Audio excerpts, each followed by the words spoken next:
Well, I hope you guys enjoyed that little alien music that I created for the beginning of the show. I just started poking around. I had an idea to kind of make some DMT noises, and I'm like, well, what would like a alien smoking DMT in another dimension on Glap Flap's third moon? What kind of music would that sound like? And so I just kind of put something together, and it was fun to do, and I hope you guys enjoyed it. Anyway, welcome back to a brand new episode of Psychedelic. I'm Mike Brancatelli. Today on the show, we have Dr. Andrew Gallimore. Dr. Andrew Gallimore is a computational neurobiologist and one of the world's leading researchers on DMT. And if I could say so myself, one of the wisest and most intelligent people that I've spoken to, and fascinating person to talk to. And his book, DMT, Alien Information Theory, Psychedelic Drug Technologies, and the Cosmic Game. I mean, if that title doesn't make you want to just run or move your hand really fast to click purchase on your computer, it is really something else. I think he might have wrote it in the DMT realm. It's really amazing, and this conversation is amazing. I kind of wish that I could have just spoke with Andrew for 17 straight hours. I really want to dig into this stuff even more, and we talk about it. We talk about the book. We talk about his research. We talk about DMT, and I think I'll do something that I normally don't do on the show, but I just kind of feel like doing it. So I'm just going to read the description here for the book. DMT, Alien Information Theory, Psychedelic Drug Technologies, and the Cosmic Game. Since prehistory, humans have used a range of psychedelic drugs for communion with the gods, connection with nature, or for the pure pleasure and wonder that they generate as they transform the mind and the world.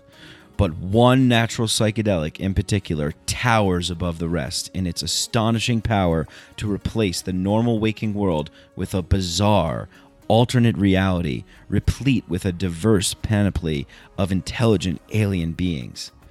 As well as being the most powerful NN dimethyltryptamine, more commonly known as DMT, it is also the most common naturally occurring psychedelic, and it can be found in countless plant species scattered across the earth. DMT carries a profound message embedded in our reality, a message that we are now just starting to decode.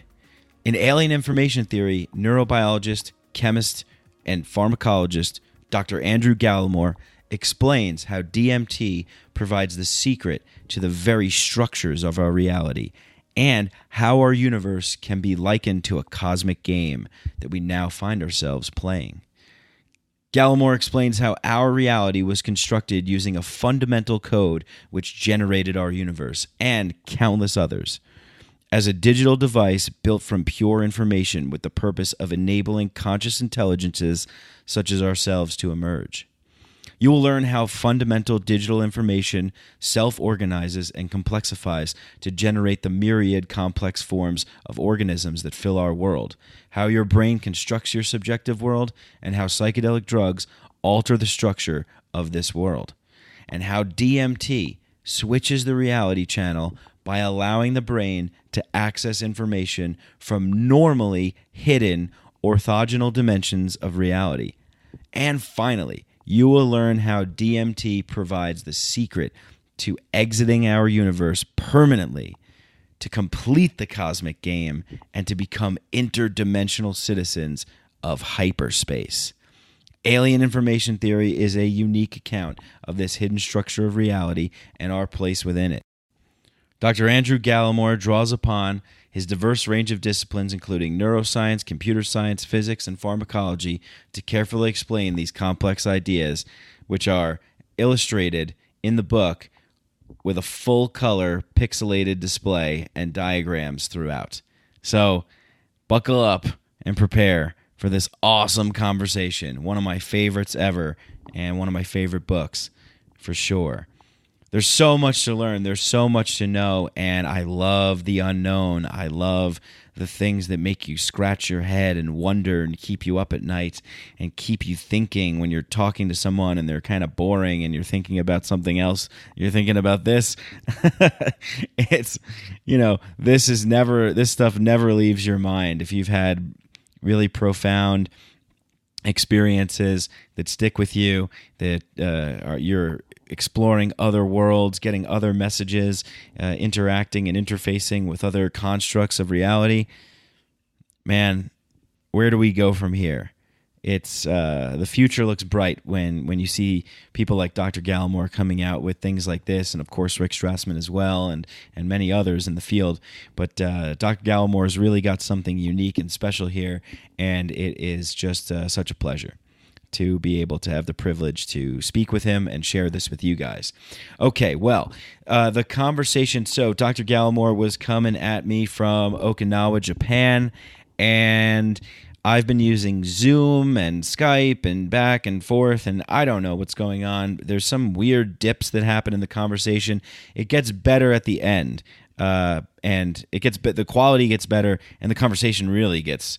We talk about some really cool stuff at the end. The whole conversation is amazing, but we really get into some of the strange and some of the weird and some of the wow out there at the end. Just my favorite kind of things to talk about.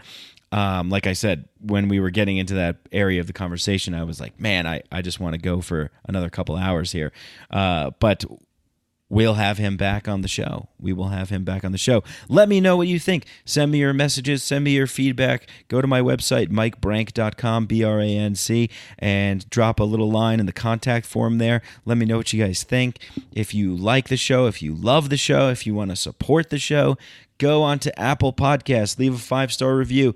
Thank you so much to the people who go and do that. You guys are really, truly some of the best human beings that this earth has peopled. So I really, really appreciate when people take time out of their day to do something like that.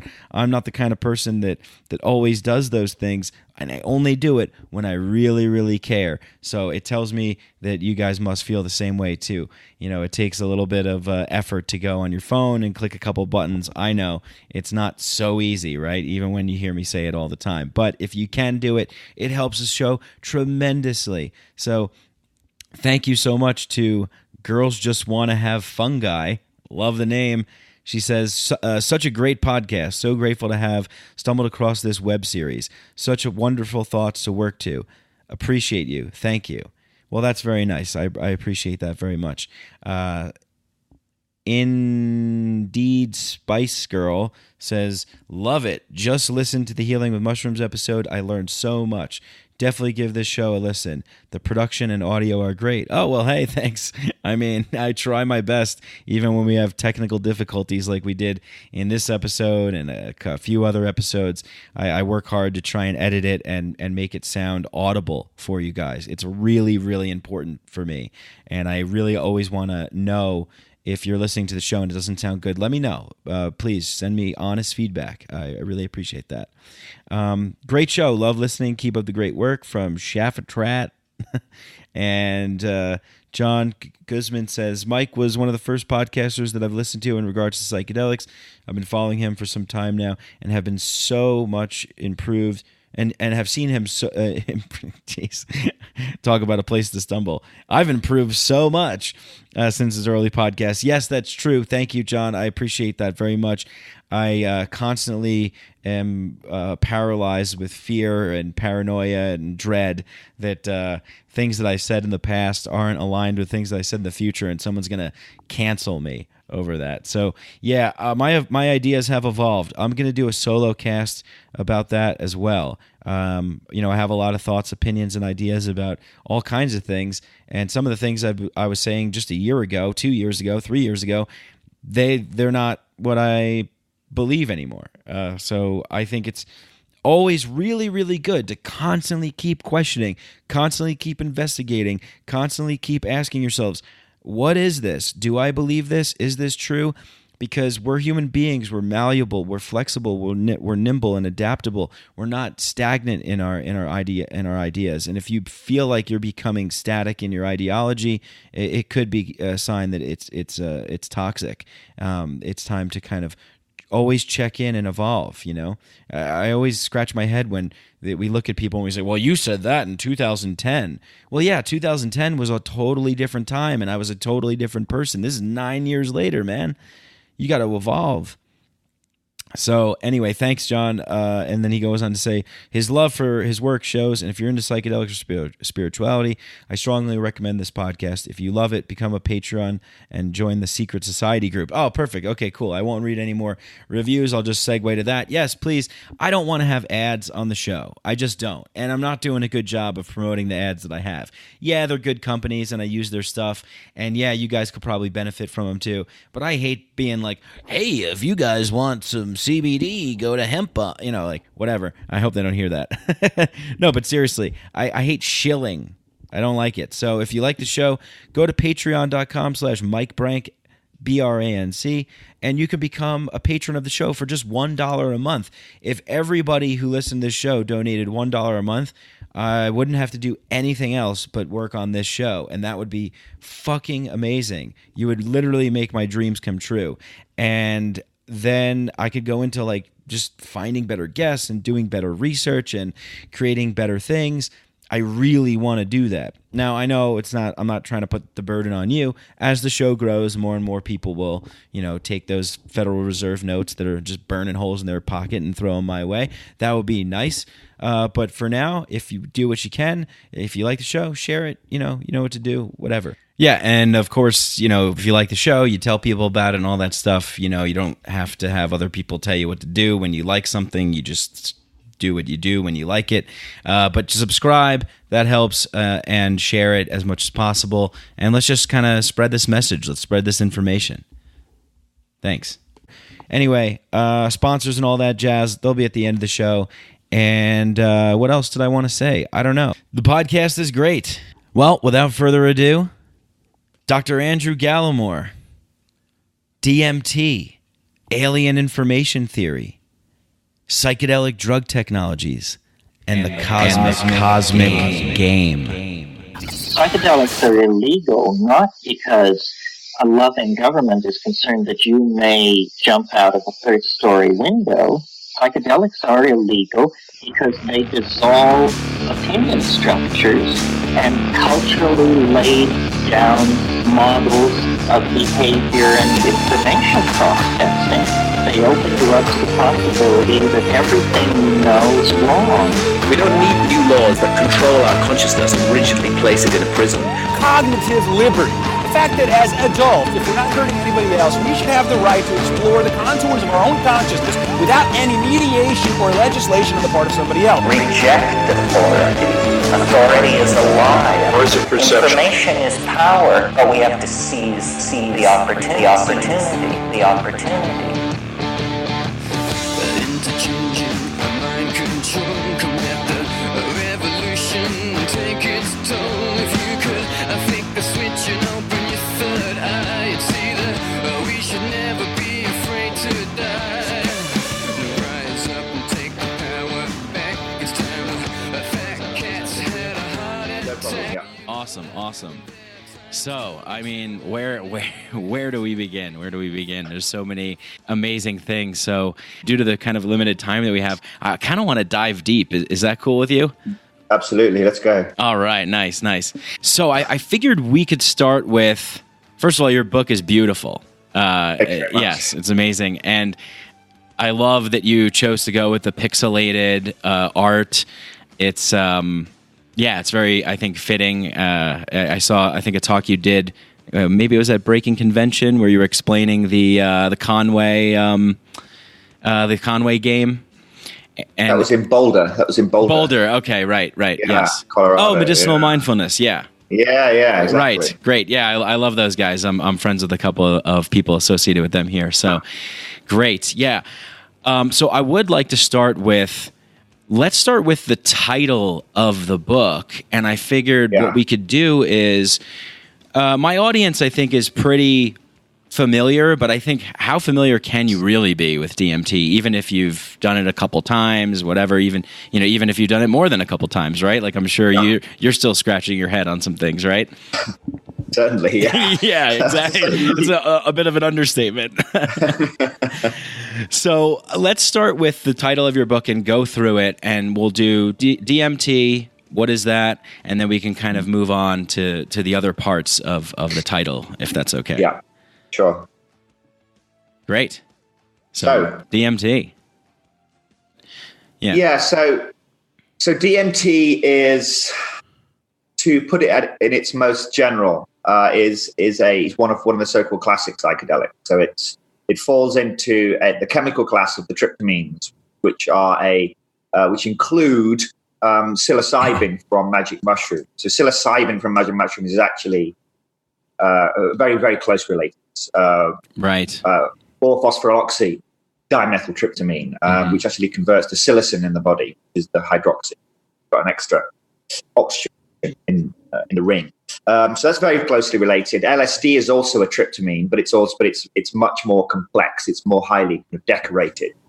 And then you've got things like ibogaine, which is also a tryptamine, but less common.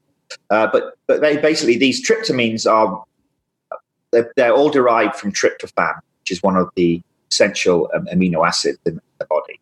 And DMT is kind of special in that, first of all, it's the most widely occurring natural psychedelic drug. So it's pretty much every plant is thought to contain at least some level of DMT. There are some kind of bigger players in the plant game that are known to contain very high concentrations of DMT, which are often used for extracting, purifying DMT. Right. But DMT is kind of ubiquitous. Dennis McKenna always says nature is drenched in DMT, and he's kind of right. So it's remarkable in that sense, in that it's everywhere you look. It's there. It's like a message that's kind of waiting for you to kind of decode. The hidden breadcrumbs. Exactly. It's like the breadcrumbs that leading out of the forest in a way. And so it's remarkable in that sense. It's the most widely spread and the simplest of all the psychedelic tryptamines. And yet it's also the most powerful in that it, unlike the other psychedelics, which tend to, certainly at regular doses at least, they tend to cause a change in this world, in a sense. They switch this world from being kind of very stable and predictable to being much more fluid and unpredictable and novel. Right. Yes, it kind of it's like an augmentation or something of reality. Whereas, exactly. Yeah, DMT exactly. So you're tuning the dial slightly.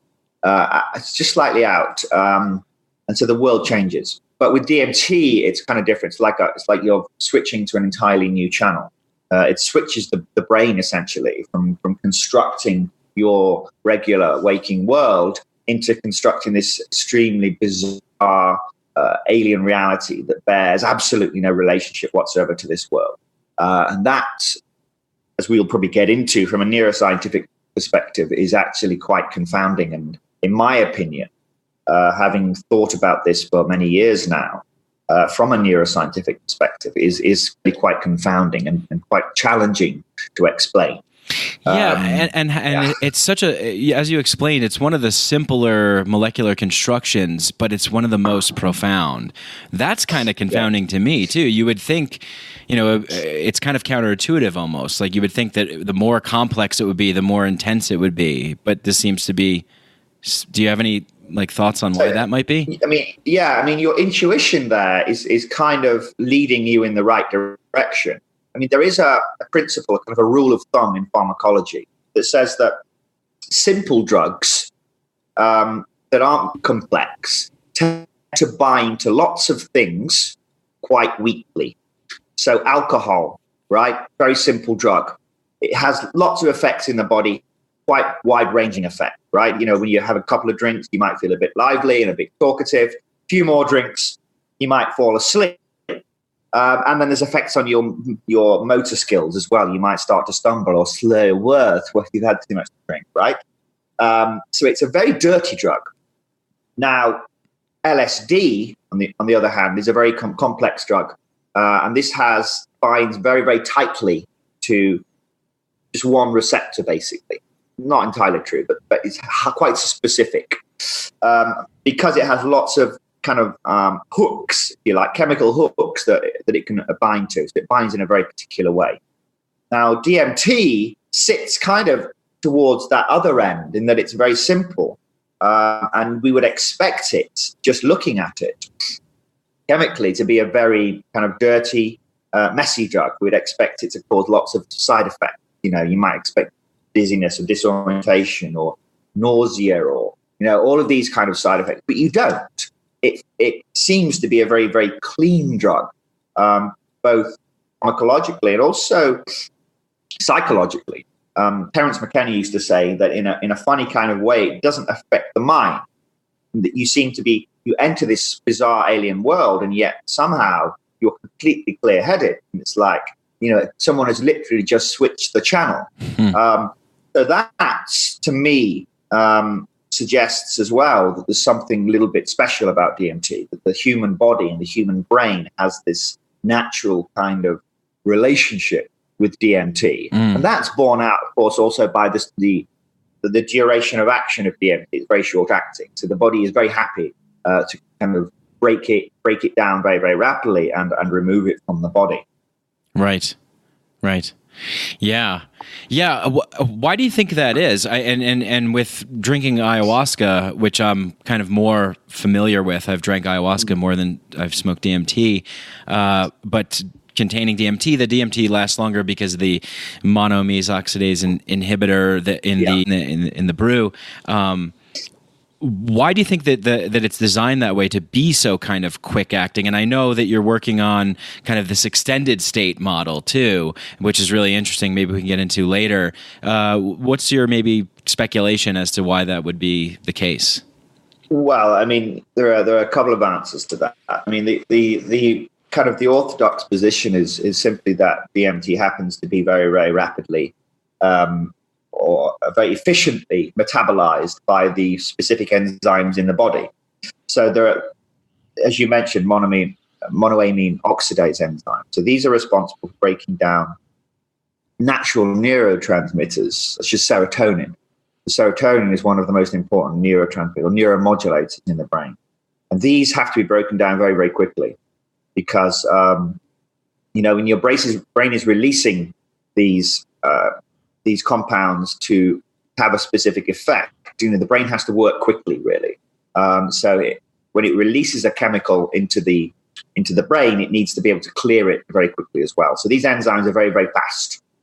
And you have transport mechanisms to kind of suck these chemicals back into brain cells, but you also have enzymes that break them down very, very quickly. And so these are some of the fastest enzymes known to man. And so when you add a drug into the brain, so an exogenous drug that is kind of alien to the brain in a sense, they are also broken down often by these enzymes, but much less efficiently, so much more slowly. So LSD, for example, tends to stick to a specific receptor, a serotonin receptor, 5-HT2A receptor in the brain, and it stays there for a long time. Right. And then it's very, very slowly broken down. Psilocybin is broken down more quickly, but still over a few hours. Right. And what's unusual about DMT is the enzymes, these monoamine oxidase enzymes seem to be very, very good breaking down DMT, which could suggest it's just lucky that it happens to fit the enzyme active site as well as serotonin, or could mean that actually there is a more kind of long-standing relationship between DMT and the brain. Right. These enzymes are actually in a way designed or evolved to actually break down DMT. Right. Slightly more contentious. Yes. And it's similar to my understanding of the cannabinoid receptor system, while smoking cannabis, and this sort of kind of, co-evolution or symbiotic relationship in which we've had with these substances. Yeah. Exactly. Interesting. Yeah. Great. So what's the deal with alien information theory, to be Seinfeldian about it? Yeah, so that's a difficult one because, so for the last 10 years or so, I've been thinking about DMT more seriously. I've been thinking about DMT 20 years, but more kind of from a neuroscientific perspective. I've been trying to understand, get my head around what DMT is, what DMT actually does in the brain, and what is the relationship between what DMT does in the brain and actually what could be happening outside the brain. Is there some kind of orthogonal reality, right, DMT world, to which DMT actually gates access? And if so, how does that work? Yeah, that seems to be the big question, that yes, I hear from a lot. Yeah. It's either like you either fall into these two camps where it's like, well, it's just this kind of neurochemical reaction that's going on in your brain, and your brain is just projecting these hallucinations, and you're in this kind of world, or you're in an alien information construct. Yes, exactly. So the first one there. That's the simplest thing to say, and of course that should really be your default position, scientist. Anyway, it's just hallucination, right? Yeah. I've always come from that position and said, okay, let's assume that's true. Does that actually explain? Let's assume that's the hypothesis that we're going to try and falsify. Is that this is just hallucination? And I tried to do that, and I wrote a very long paper in 2012 called "Building Alien Worlds," which is really my first major paper on DMT, in which I tried to unpack that idea and actually deconstruct it and actually say, okay, let's think about what the brain does. Let's think about how the brain really constructs our normal world. How did it evolve to do that? The brain evolved to construct a model of our reality, of our environment. We know that. And we know that the way that the brain does that kind of to a reasonably good extent now. Mm-hmm. And then can we then explain when you add an exogenous drug like DMT, the brain suddenly is able to construct this alternate reality. Now, I found that actually that's very difficult to justify, because the brain evolved to construct, or learn to construct, if you like, this reality that we're familiar with over millions of years of evolution. It didn't learn to do it overnight. And in a sense, it's the only world that your brain knows how to build, or at least the only world your brain should know how to build. And indeed, when you go to sleep at night and you dream, your brain tends to construct this world. It's not as stable, it's not as predictable, because it's not kind of modulated by sensory information. Mm-hmm. But your brain constructs, is very, very, very good at constructing this model of reality. So my question has always been, how then does the brain know how to construct this beautifully stable, crystalline, hyperdimensional reality? Why would it do that, given this very, very simple drug? So that, to me, still confounds me. And so what I tried to do with the book, Alien Information Theory, is try to think, okay, let's assume the opposite now.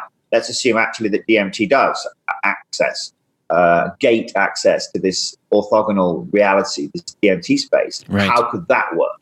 And that involves some much more deep and detailed and careful thinking about how that might work.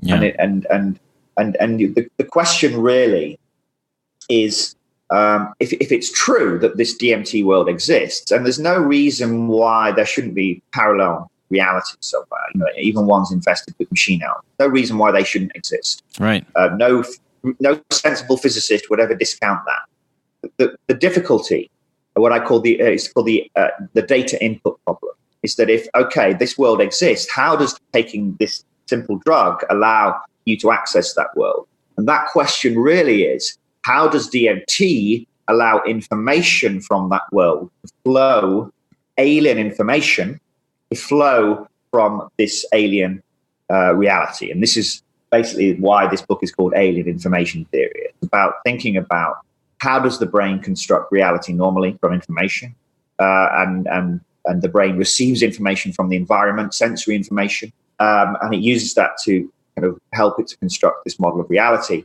And how does the brain switch to receiving information from this alternate reality, which is the alien reality? So this is why it's Alien Information Theory.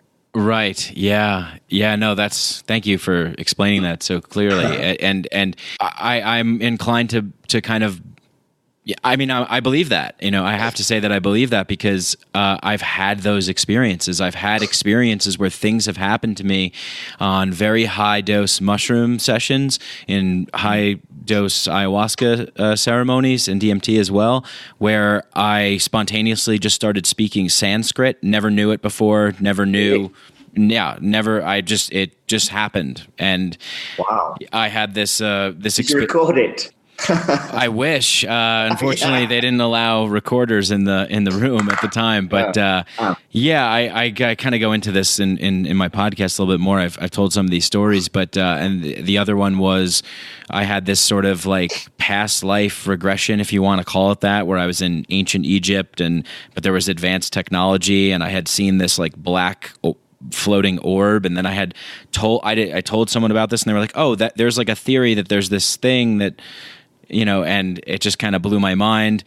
There's been a couple instances that you brought up the machine elves. I've definitely seen them. Sure. And it is alien, right? It's weird. It's strange. We don't know. And I think a lot of people don't like to kind of float in the ambiguity of not knowing. Yeah. But it's the most worthy expedition as far as I'm concerned, Yeah. Yeah, I mean, it's always difficult to, if you're trying to convince a scientist who's never taken DMT, or a psychologist, or anyone really, that actually, this really does seem to access an alternate reality. It's impossible really for them to appreciate it. It's like trying to describe, why you love the color red or something like that. Right. A blind person. Yeah. It's like they can never understand it. Terence McKenna again always said the only true convincer is, a small glass pipe and give me 15 minutes of your time. Have I got news for you? Right. To say, Yes. The felt presence of direct experience. Yeah. There's nothing like it. Yeah. You have to. Yeah. And I think McKenna also talked about it's like talking about sex to a scientist or doctor who's a virgin. And it's like, hey, exactly. You can't. Exactly. Yeah. So excellent. So that's always very difficult. And if you're trying to go to a neuroscientist, naturally, I speak to a lot of scientists. They're normally extremely interested, but they don't really that it's anything other than hallucination. Right. Yeah. It really, the only way to convince them. And when you actually do experience the DMT, then it is totally confounding, totally unexpected. But despite what you've read, you listen to all the Terence McKenna in the world, but until you actually are in that space, you can never really understand it. And even after you never really understand it. So that's really what drives me personally is really knowing that actually this space, not only when you look at it here as time explain, it's more difficult to explain. Sorry, Andrew. I just you just kind of dropped out on the audio there. Sorry. Yeah, it could just be the connection or something. You said that it's more confounding than it seems when you go into it. Was that where you kind of left off? Yeah, exactly. Yeah. So you can listen to as much Terence McKenna as you want and kind of have an idea of what to expect. Right. It will remain completely unexpected, completely profound.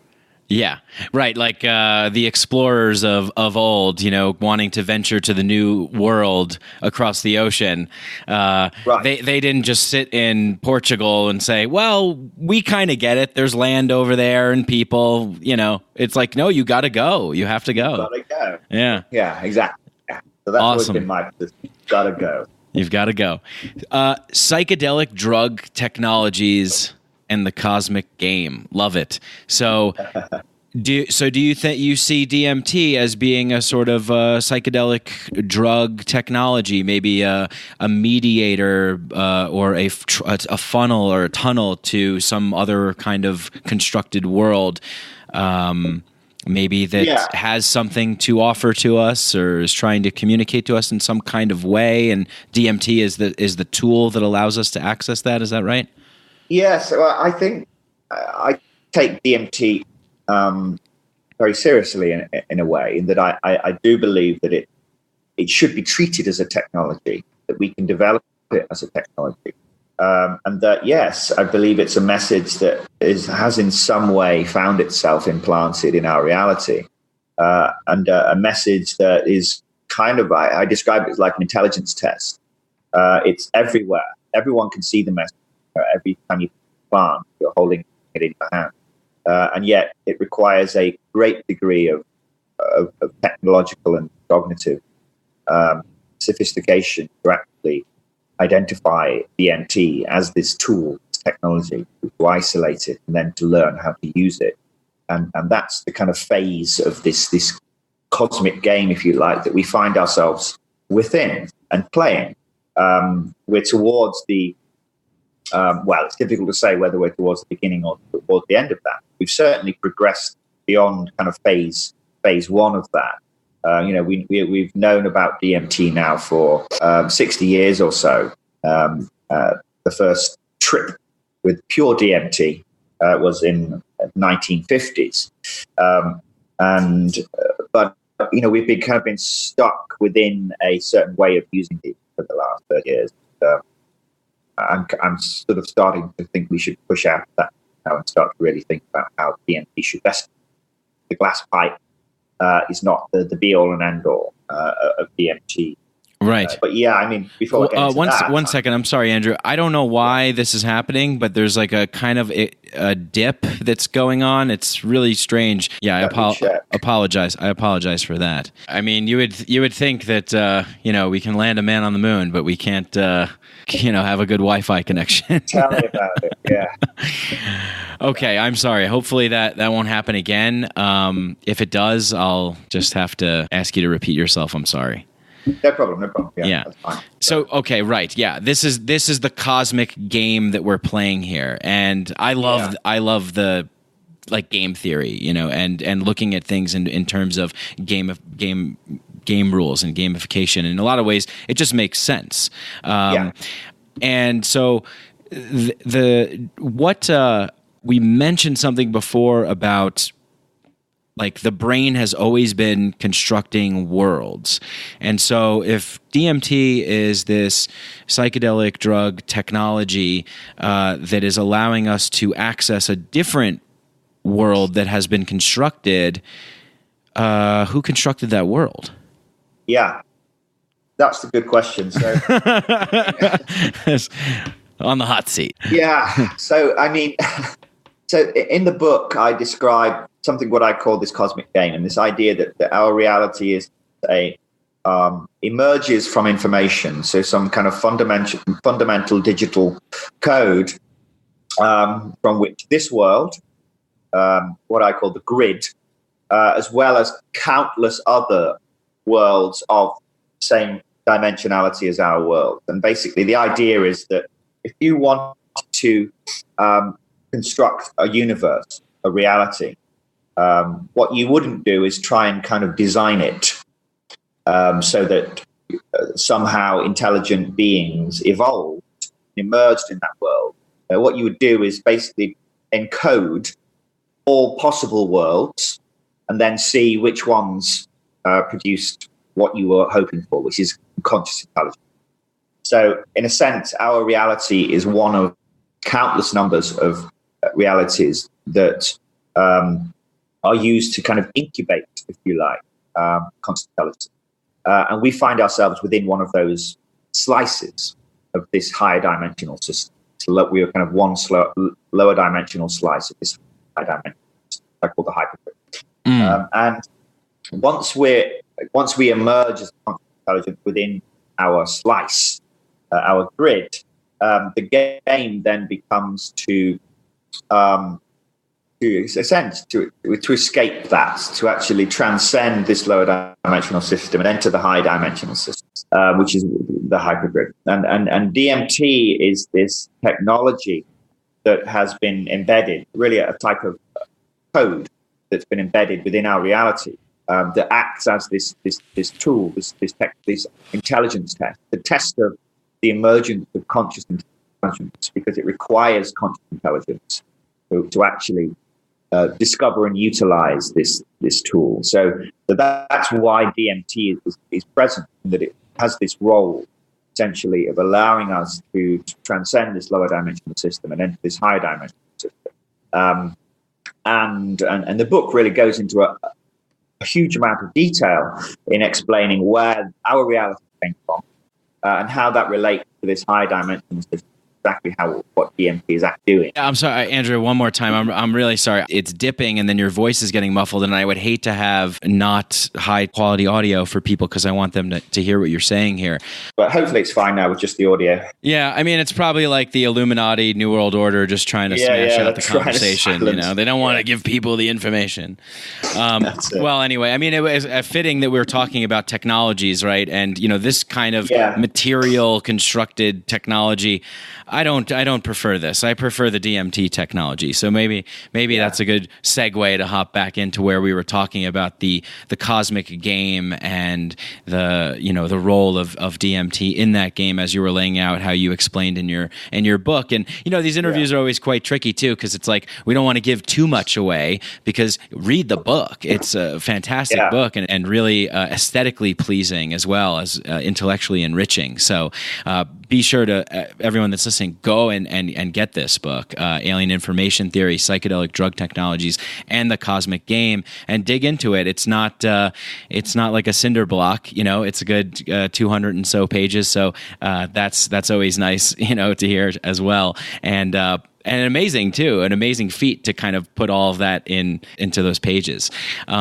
So I believe we were kind of talking about the cosmic game and the role of DMT, and one of my questions was about the constructing worlds.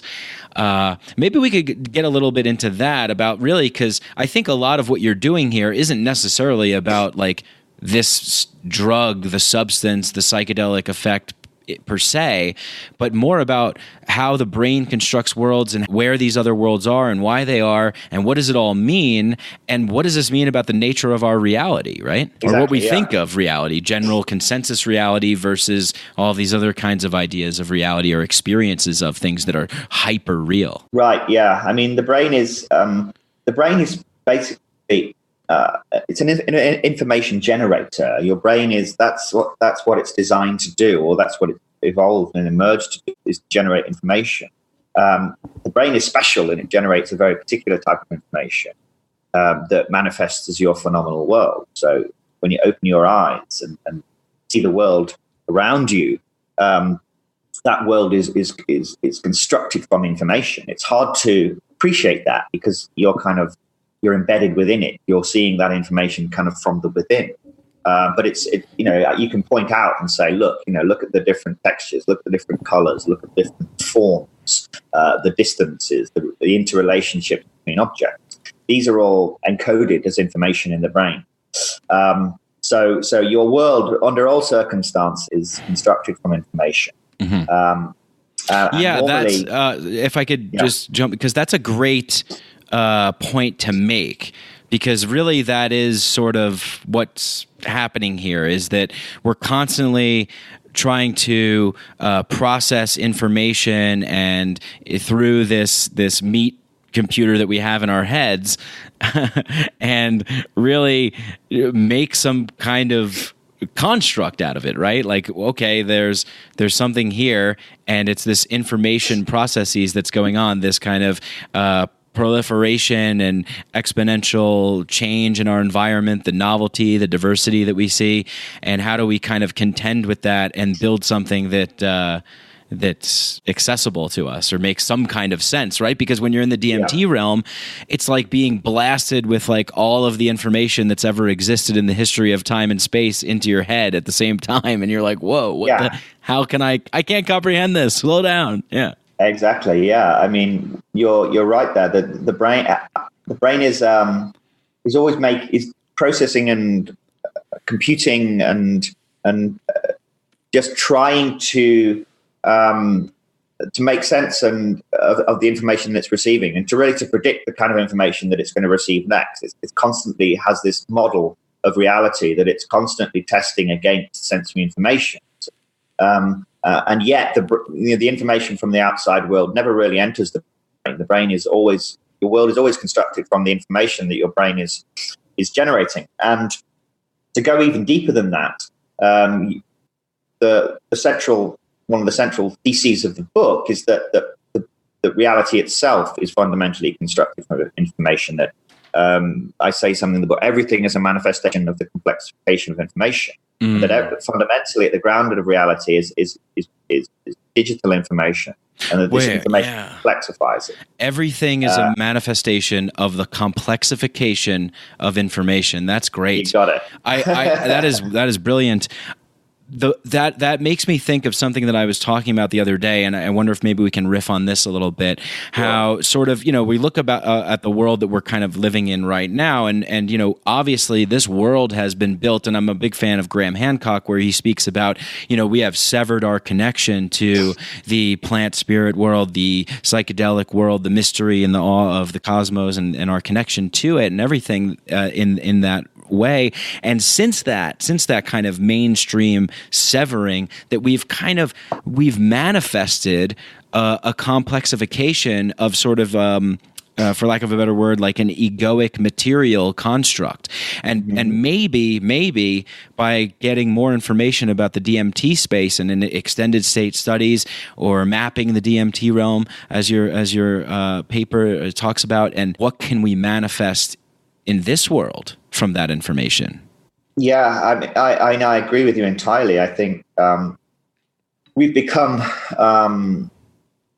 as you rightly say, kind of detached from the world in a way, and we've directed our energies often into, we are a very complex species. We have complex intent, and we have astonishing capabilities. Yeah. But we often direct them in the wrong kind of places, and find ourselves directing our energy and our intelligence into often quite destructive areas of possibility, really, and manifesting things that are less than desirable, and that often results in negative effects on our home, really. Right. And certainly it's true, I think, that psychedelics, not just DMT, but all psychedelics reveal the fact that we are actually part of this extremely complex, self-manifesting, self-complexifying system. That whilst we appear to be disjoint from the natural world, in the book I describe it, that our technology appears kind of disjoint from the natural world of forests, mountains, right, rivers. Right. But actually, it's simply it's a different aspect, and that we are as much a part of the natural world as a flamingo or a tiger or a tree. Right. And we lose sight of that, and there's a sense, an inclination in our culture to form this dichotomy between the man-made and the natural. I mean, people use that all the time. Right. Is it synthetic? Is it man-made? Or is it natural?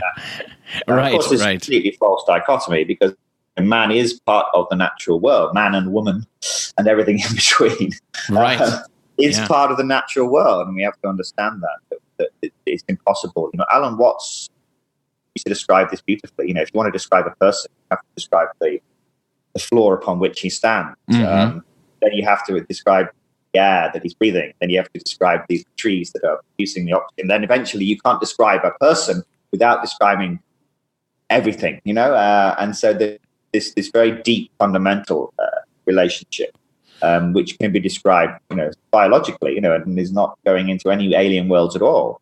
And then when you get into the DMT stuff, you then realize actually we're part of something even more fucking complex, which is this higher dimensional, extremely complex complex system that most of which is completely blocked from our understanding or our access for most of the time, and yet we are, quite literally embedded within this much far more complex system than we would ever dream would exist. Right. If we just focused on what was around us.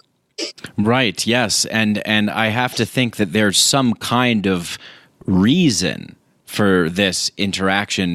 DMT in a vacuum as a singular substance in and of itself doesn't necessarily do anything until it's consumed, ingested, and interacting and dancing with us. And so we're producing this kind of joint venture to the beyond, so to speak. And there has to be, in my opinion, there has to be some kind of reason for that. I like the idea of Terrence and Dennis when they were going to La Chorrera to try and dive deep and bring something back from that realm. And I had an experience where you've probably had this experience too, and Terrence has talked about this, where you're in that space and it's kind of like, look at this, look at that, look what I could do here, look at this, whoop whoop whoop. And something that I gathered from that was, oh, okay, so you guys can create infinitely like that. Maybe I can do something like that. Maybe a message here is that, okay, take what we're showing you and try and kind of replicate that in your meat realm, so to speak. Yeah, precisely. Yeah, I think, DMT certainly shows us that things that were not just impossible, but almost couldn't even be contemplated or considered, actually become possible. And that's one of the most startling and astonishing things about DMT, is that the world is not just bizarre or strange. It is actually impossible. Yeah. It defies the geometric constraints of our lower dimensional slice of reality. And that's one of the great clues, I think, to actually what DMT is that it demonstrates that actually we do normally live within this very restricted lower dimensional slice of reality, and that there are other realities that exist right here, right now, really, that are so different that it's impossible to contemplate them. That they cannot be Englished. Yes, they cannot be English. Yes, exactly. We are limited to the prison of our limited symbolic structures and linguistic coding. Our small mouth noises, if you will. Exactly. We are confined to those limitations. But you brought up something interesting before that I kind of want to bring back, which was the brain has it's been millions of years that the brain has been evolving, and the DMT realm, I think, is also, I think you mentioned this in the book, has been sort of like, who knows how long it's been there, billions of years, right? Infinite. Yeah. So is there a possibility, do you think there's a possibility that we can evolve our, brain or consciousness or mode of processing and computing and thinking and manifesting complex information by expediting the process of humans interacting with the DMT space for prolonged periods of time? So in short, yes. So let's kind of open up that question a little bit. I think, first of all, the fact that the brain can construct this DMT reality, because that's what it must do. Let's be clear on that. Yeah. If you enter a world, your brain if you to experience a world, your brain has to construct a model of that world. Right. In the same way that it constructs a model of our environment normally. Right. Like if I was to go visit you in Japan right now, I've never been there before. It's totally new and novel to me. And my brain is now processing and reconstructing like a multi-massive RPG, role-playing game, manifesting this world out in front of me to understand, right? Yes, exactly. But fortunately, if you just come to Japan, it's a three-dimensional world. It's very, very similar. We have trees and we have buildings, and it's human beings, and that's fine.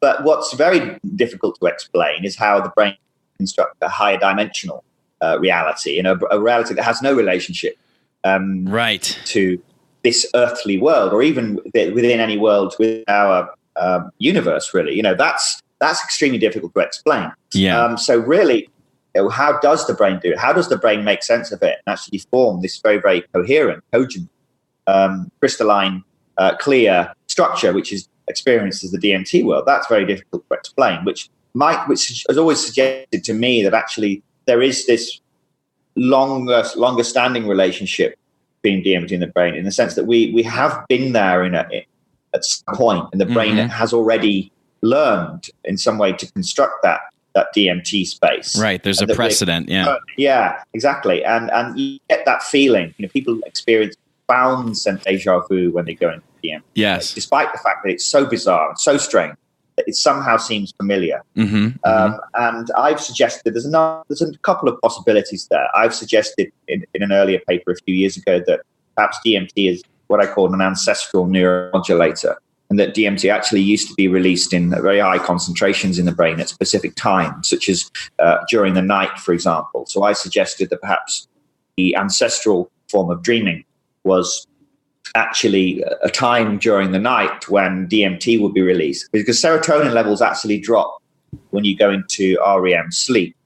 And my suggestion was that DMT would have been ramped up during those periods, and that essentially we would have lived parallel lives as early human, and that during the daytime we would live within the consensus normal waking world, and that during the dream state we would enter this alternate reality, and that through over long periods of time the brain would essentially have learned to construct a model of that reality. So the alien world, the DMT world, is not so much an alien world as a world from which we have become alienated, and now we are beginning to rediscover that world. Right. An alternative is that DMT is released in the fetus, so whilst you're still in the womb. And there is good evidence now that in other mammals, DMT levels actually are high in the womb and actually start to decline a few days after birth. And that's another possibility, that the fetus is experiencing some kind of connection with this DMT space, and that would also explain the feeling of deja vu. And it also would explain why the DMT space seems to be kind of effused with this comic and childlike ambience, and there's many things associated with childhood. Fairgrounds and clowns and jesters, yes, sprite little beings are very things very much associated with childhood. Yeah, and so there is a sense perhaps that you are going back to an experience that was overlapping in some way, and almost sort of blended with your experiences as a very, very young child, and things that you've now forgotten, but you're still kind of embedded deeply within your kind of unconscious memory system. So that's a possibility. But in terms of looking forward, and actually, could we interact with DMT space more permanently, and much more longer term? I think yes. Whenever the brain enters the DMT space, it is constructing that reality. It is if we are correct in that it is accessing an alternate reality, the brain is receiving information from this alternate reality, and that information is quite literally changing. Excuse me, sneezing here.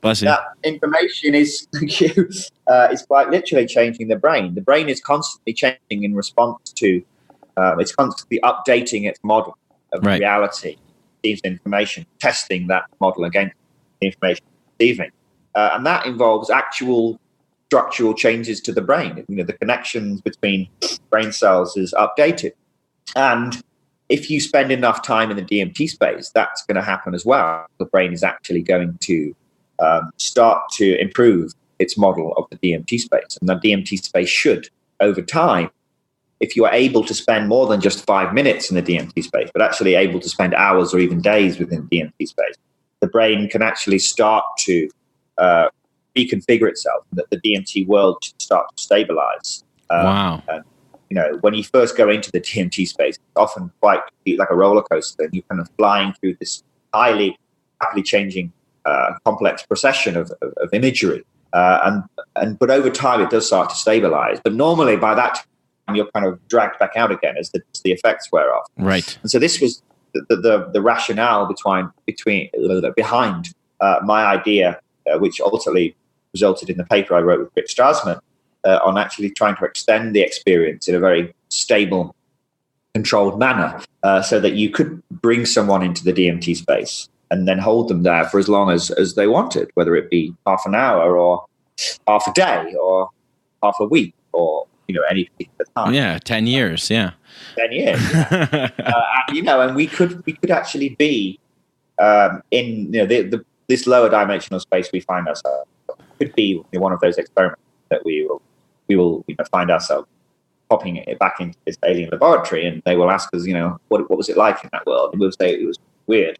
Everyone hated each other and they were fighting all the time. So, that sounds horrible. We won't send you back. But that could be, what we're in now, and we shouldn't rule that out. We shouldn't rule out the possibility that we are actually part of some kind of drug-induced mass hallucination right now, and that we will exit that. That's different to what I propose in the book, but it's also a possibility. Sure, yeah, and I'm inclined again to believe that because I had an experience like that. I had a Oh, really? Yeah, I had it was a psilocybin experience. I had taken 8 grams of mushrooms, and Really?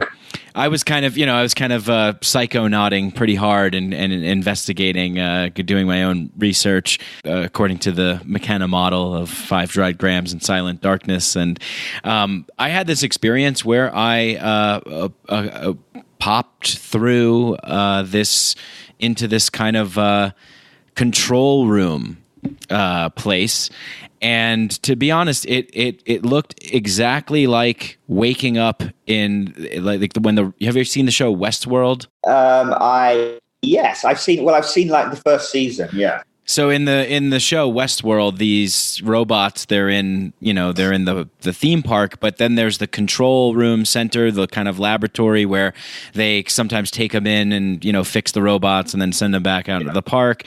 And it was a very vivid experience. It's really affected me. But this was years before the show had come out. But this experience, it was very almost identical to that. And the feeling, the visual space was in this kind of waking up in this sort of control room, and there was this feeling of like, oh, he popped through, he went too far, like he send him back, like he broke the machine. That was the kind of thing that happened. Wow. Yeah. So I think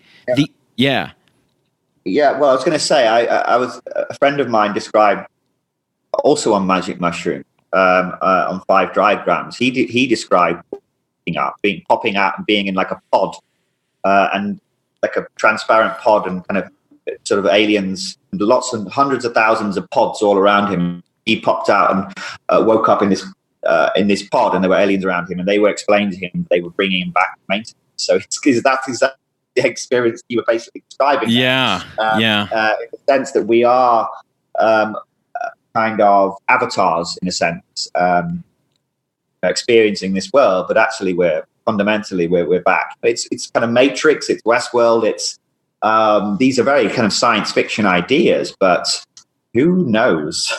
That's the thing. Who knows? Because we just don't. Maybe.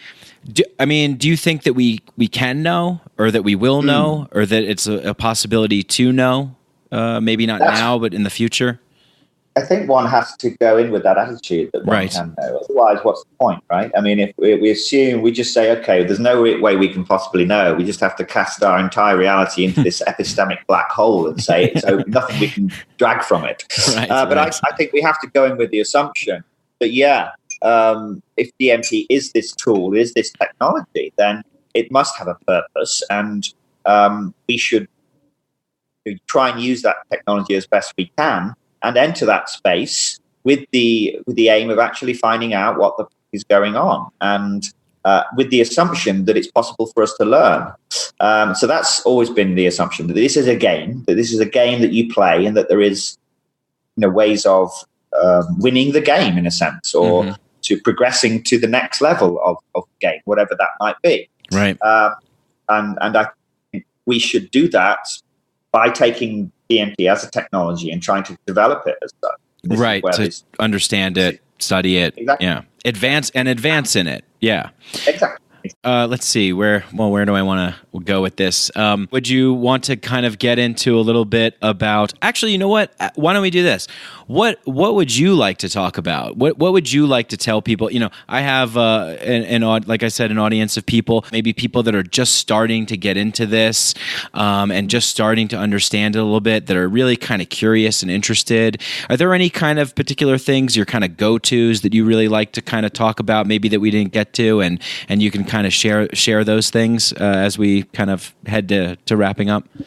Sure. Let me think. So the one thing we haven't covered, I guess, that we should talk about in some detail is this continuous infusion stuff. Yeah. Where we go with DMT. Right. Extended state DMT research. Extended state DMT research, and we can even connect it to this weird. I connect it to Alex Jones and what he spoke about with DMT. That's awesome. I have that written down right here. Oh, nice. Really? Yeah. Great. I like where you're going. Connect directly, actually, to the continuous infusion idea. Cool. So I mean, I think pretty much everybody has watched the Joe Rogan interview with Alex Jones. Right. Yeah. He made. I mean, he was off on that show, and he made some quite outlandish claims. But one of the most striking claims that he made was that the CIA, or rogue arms of the intelligence agencies, are using DMT to communicate with aliens. Right, yeah. They're taking the DMT and they're talking to aliens. They're parasite, vampire, child molesters. Yeah. All that kind of stuff, which is great fun to listen to. Very entertaining. And the natural instinctive response, say that he's back crazy guy, what he's talking about. Yeah. But I think it's useful sometimes to step back and say, well, what's actually going on here? Is he on to something? Does he have information? Perhaps has he somehow, with his kind of digging through all of the information over the years? Sorry, Andrew. You just kind of dipped out again. So you were saying that, maybe he's with his crazy theories that he thinks that he's stumbled upon something. Yeah, so maybe he has stumbled in his years of trawling through, these very, very strange kind of subjects and these ideas of hidden hands and all that kind of stuff. Maybe he has stumbled across something interesting there, because we know that the CIA, the intelligence agencies, have been interested in psychedelic drugs in the past, right? For various reasons, for various kind of nefarious reasons. Mm-hmm. And it would be extremely surprising if they hadn't at least looked at DMT. Yeah. And you're referring to like MKULTRA and those sorts of things. Yeah. Exactly. MKULTRA, exactly. So whilst it's not published, or a lot of the stuff is now declassified, but the DMT stuff doesn't seem to be. And if they had have come to DMT and actually explored it, they would have realized, like us have, that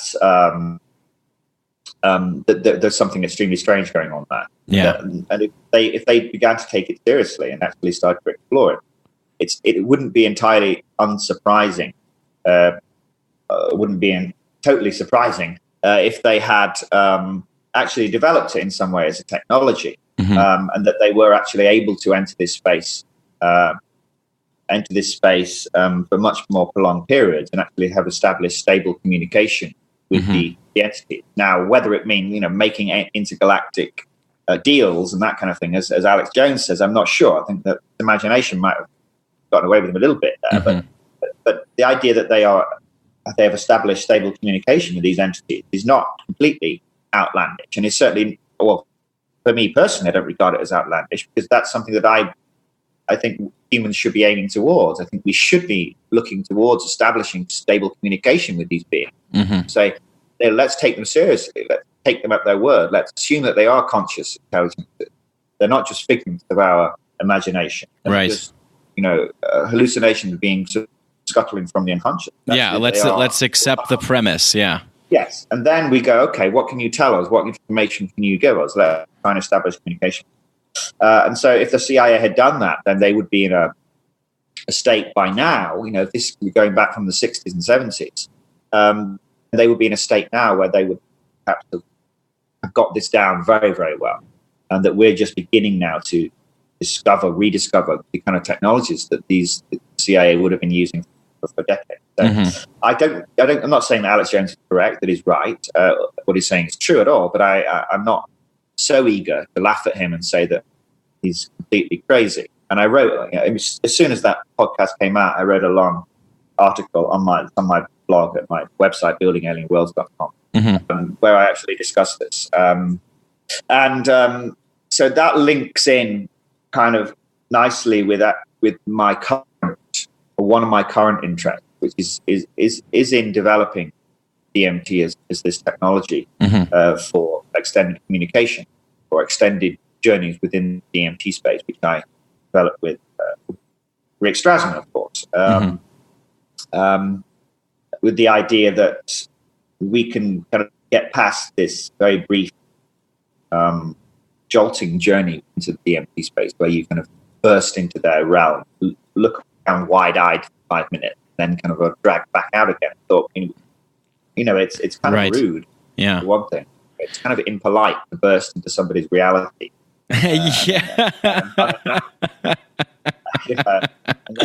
I'm sorry. I'm like, yeah, it's, I'm going to remember that next time. Oh, I am so sorry. This is very rude of me to just, and I left the door open too. My bad. Exactly. It is extremely rude. And having lived in Japan for a number of years now, the idea of bursting into someone's house with your shoes on at all, and it is extremely rude. You should always apologize. Yes. That's a great point. Yeah.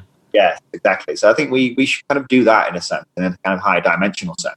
Wow, that is such a great way of thinking about it, because yes, why wouldn't you think about it that like, well, hey, we're going to try and establish communication here. Let's be polite. Let's introduce ourselves. Let's take the time to get to know each other. Yeah.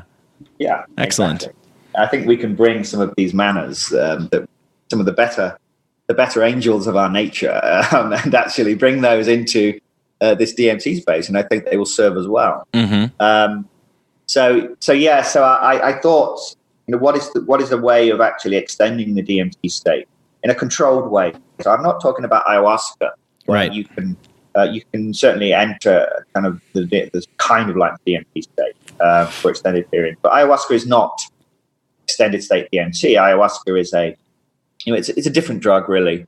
That it's a mixture of drugs, and it's also fairly uncontrolled in that although you take the MAO inhibitor, which prolongs the DMT in the brain, it doesn't provide any kind of control. The DMT level, they still rise in the brain and they still start to fall, albeit more slowly than they do with smoked or injected DMT. And also the levels of DMT that are reached in the brain with ayahuasca are only about 20%, less than 20%.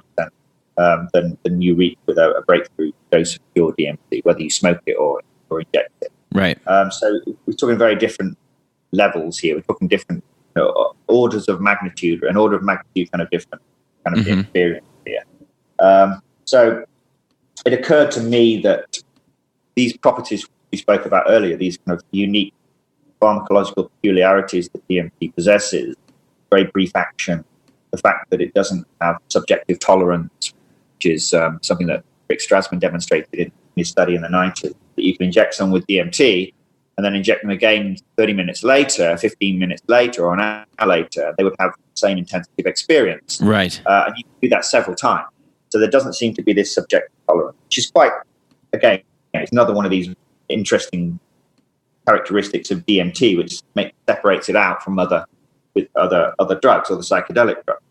And so, it just occurred to me that these properties made DMT a candidate for what's known as target-controlled intravenous infusion, which is the technology that anesthesiologists use to maintain a stable level of anesthetic drug in the brain during surgery, with the idea that you can keep somebody unconscious with these anesthetics, but you can also push them deeper, you can bring them out, and you can bring them out completely quite rapidly.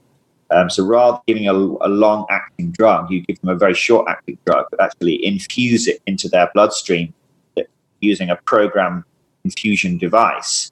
So that actually, and a mathematical model of the way the drug distributes and is metabolized in the body. and actually maintain a stable level of the anesthetic. Mm-hmm. And it was my belief that this could be applied to DMT, that you could develop what's called a pharmacokinetic model, a mathematical model of the way DMT distributes in the body and is metabolized in the body and in the brain, and actually use that to develop a model that would allow you to program this infusion device that would allow you to bring someone into the DMT space and actually bring them into a breakthrough state and actually hold the levels of DMT in the brain constant, so they could remain within that space for an indefinite period of time. Right. You brought up. Sorry to cut you off. I just wanted to. I had a thought. You brought up the Matrix before, and this is just reminding me of when Neo first wakes up in the Matrix and how he has to get used to that space. Everything's wobbly, kind of throws up. Yeah. When he goes and he plugs in, he can't jump across the building. He's not really used to it. But then there's a scene where you kind of go into that montage scene where he plugs in for an extended period of time and really learns, I know Kung Fu, right, as he says. So that's exactly kind of the idea here a little bit, is to kind of learn more, kind of this idea of mapping the space. That's really interesting to me too. Is there a kind of topography that you would say? Is there some kind of static constructed world topography that we could map, do you think? Well, I think that's something you would aim towards. And you're right in that you would hope that over time, over hours or even days, and of course it's difficult to know whether we're plugging ourselves into the Matrix or plugging ourselves out of it. That's right. The thing. Right. So hard to know which direction we're going. With which way are we going? Yeah. Yeah. So the idea would be that over time it would stabilize, and that your brain would learn to construct a stable model of that world. And then you could bring in different people of different disciplines. I think I don't expect a single individual to be able to go into that space and do all of the work. It's something that would require a team. Right. You would have mathematicians that can understand the high dimensionality of space. You would have psychologists, you would have neuroscientists, you would have cartographers. You would have anthropologists and linguists. You would have all these different types of people that would help you to establish communication, to orient yourself, to kind of try to establish where you were within the space. And mapping is a strong word, in that's very, very far off. Right. But it's not completely the question. Once it's always assumed that the way that the DMT space appears within those first 5 minutes is kind of the way it is. And as you point out, in the Matrix film, things need time to stabilize. Your brain needs time to stabilize and refine its model. Yeah. The idea that would happen. Yeah, and Andrew, we're talking. Space has come up a lot. This space. I'm thinking now, with our sort of exploration into what we call outer space or space, like with going to the moon and Mars and all these kinds of places. I'm wondering if we are seeking animals. We are adventurers and seekers and explorers and expeditioners. Are we maybe looking in the wrong place? Is the space with this technology, with this DMT technology? Maybe we need to be hooking in and going inward and exploring there. Or is it kind of what's your kind of take on that? Yeah, I think that looking to outer space is a perfectly valid direction towards which to look, but it's very difficult. It's certainly the path of most resistance if you want to find intelligence. Right. It's very difficult to get information to and from different worlds, outside of our solar system. It takes a long time, certainly with our technology. Right, and we're not there to see it with our eyes for our brain to construct those worlds in front of us either. Yeah, exactly. So until we develop the technology, perhaps that these, I'm sure there are alien races outside of our solar system that have the technology to traverse vast vast swathes of space over very short periods of time, and that if we survive long enough, we might reach that stage. But I think at this stage, we need to kind of perhaps put that a little bit on the back burner and realize that actually it's a natural urge, a natural drive, it seems, of humans to want to find other intelligence. We think about the times that humans spend trying to communicate with dolphins or with gorillas or chimpanzees, right? Trying, understand other minds, really. Yes, other alien minds in a sense. Trying to interface with something foreign and outside of ourselves. Yeah, exactly. And DMT provides a tool, a very, very simple tool, to which basically anybody can access these intelligences without having to travel anywhere. Really, right. Just to, lie down, close your eyes, and hold tight, and you can be taken to the place, and you'll have access to a myriad of a panoply of intelligences with massive potential for communication. And that, I think, is where we should be focusing our attention inwards, the inner space, inner paths to outer space, as Rick Strassman. Right, the inner paths to outer space, as Rick Strassman says, and I can't help but think we keep advancing in these outside material technologies, and we're sent rockets and spaceships going up into space and exploring and looking around. But the world is in crisis.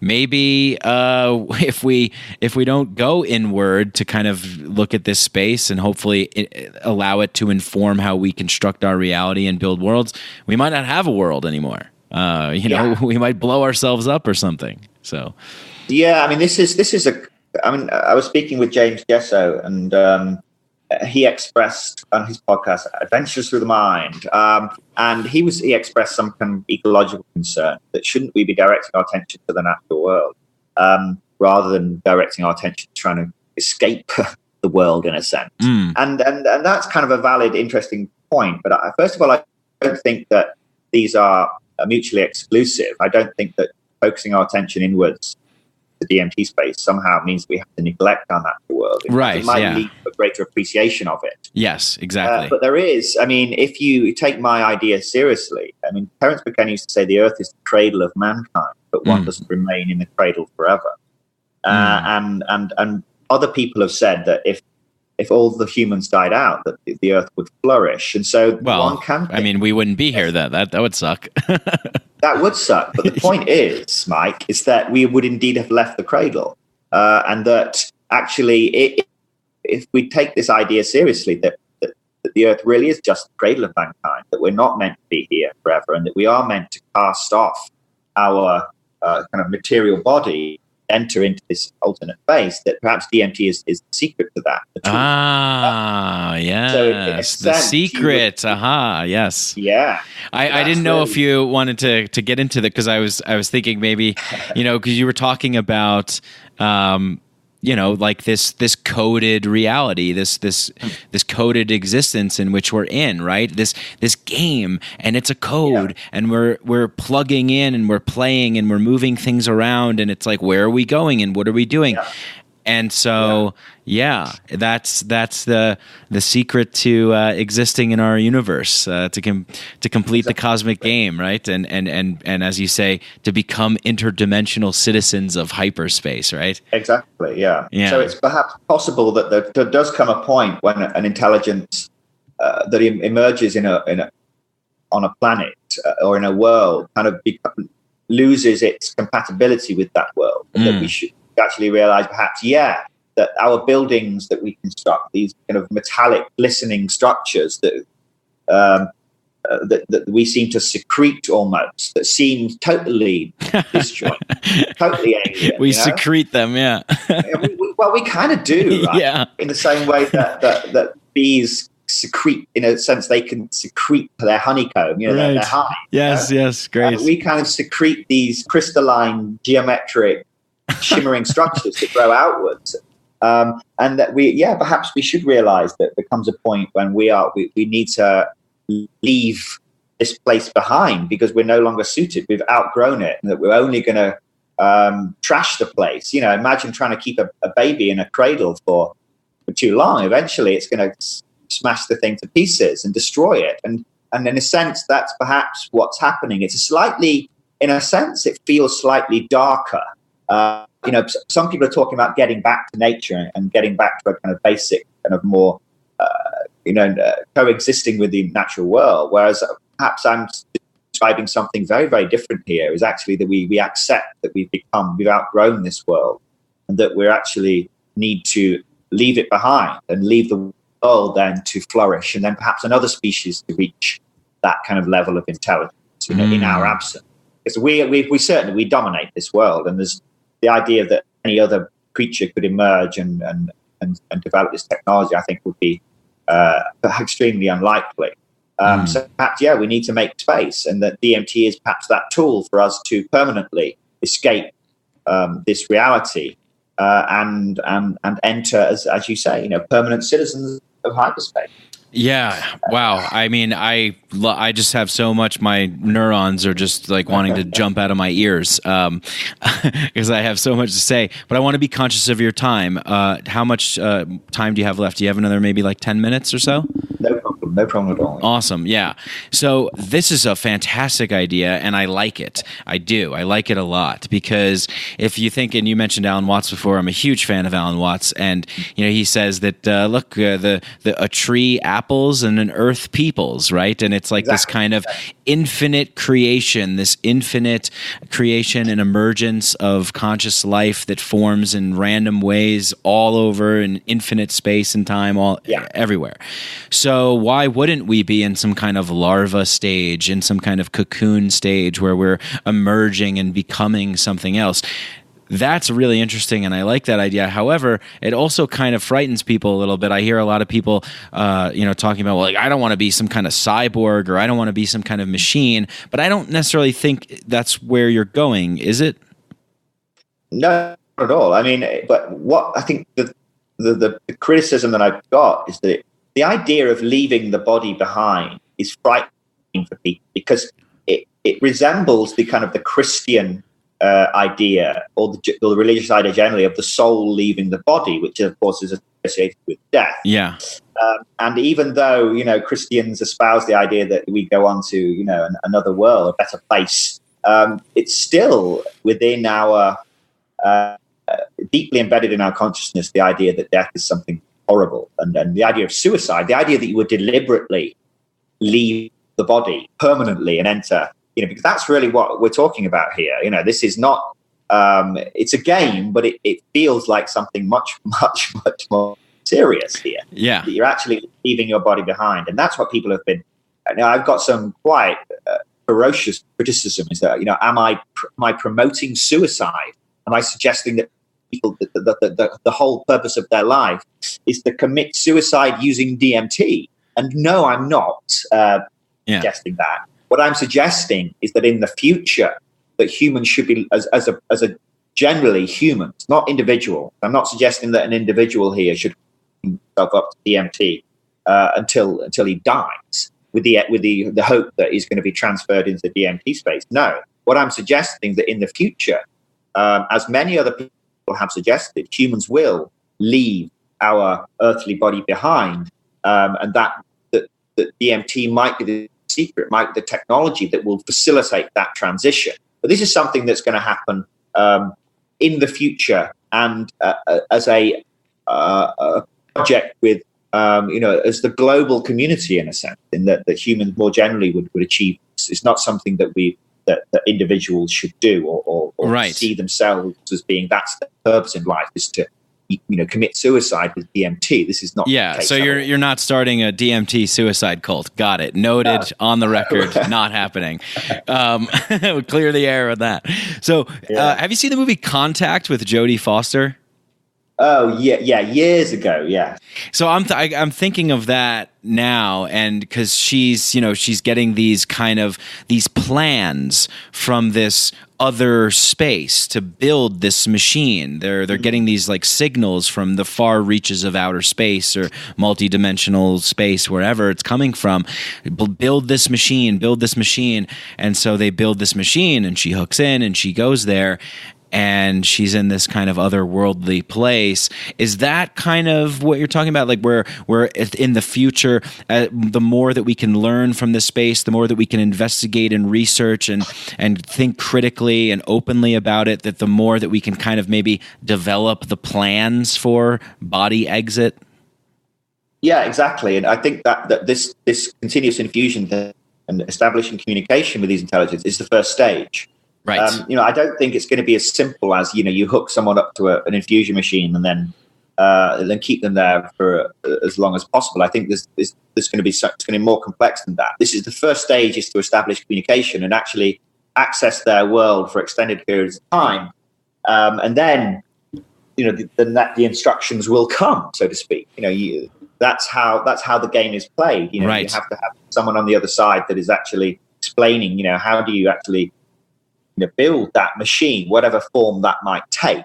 Right. I'm not suggesting that the machine that we could build right now, this infusion machine, is the all and end all at all. I think that it's going to be a process of learning and developing the technology. But eventually, that's where we will be. Is we would have this machine, this technology that would allow humans to essentially upload, transfer. I call this process transcription. The transcription of one's the information complex we call our brain and conscious into this higher dimensional space. We would essentially become, citizens of this of the DMT space. So fascinating. Oh man, I want to talk to you for 7 more hours. But yeah, this is just really, really fascinating. So thank you so much. It's really been a pleasure. And I guess tell people where they can where they should go. I know you have a website and the book's available out on various places. Where would you like people to go to find out more about this? Yeah, so if people are interested in my work and my ideas, then they can go to my website, buildingalienworld.com, where you will find links to all of my lectures, vast majority of the podcast interviews I've done, all of my writings, and also there's a link to the book. And Alien Information Theory, you can look at some pages of the book. Mm-hmm. There's me reading the first chapter, which you can also listen to get an idea of the content, and you can also order the book directly from there. Alternatively, you can just go to Amazon and just search for Alien Information Theory, and you'll find it there. So in Amazon.com or .co.uk or wherever you are on the world, you should be able to get hold of it. And if you struggle, then there's a contact button on my website where you can contact me. You can ask me any questions, as long as you don't leave 6 paragraphs of rambling, then I will respond. That happens sometimes. I know. Yeah. I'm sorry. I can't respond if you just leave a huge message or ask 20 questions. So do please keep it brief. It's too complex. The information's too complex. We can't encode it. It's got to be. Yeah, exactly. Yeah, please be nice. But yeah, please do get in contact with comments or ideas or suggestions. Don't get in contact asking to be a subject in the infusion studies. I'm not recruiting. That's 80% of the messages are people asking, how can I volunteer to be part of your study? You can't, I'm afraid, at the moment. Right. Please don't ask. But yeah, that's it.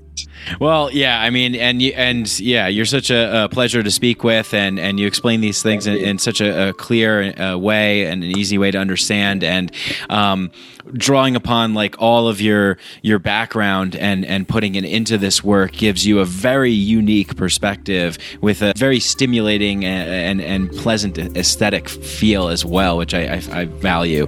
So excellent work, tremendous book, and thank you again for being on the show, and thanks for listening, everyone. Peace. All right.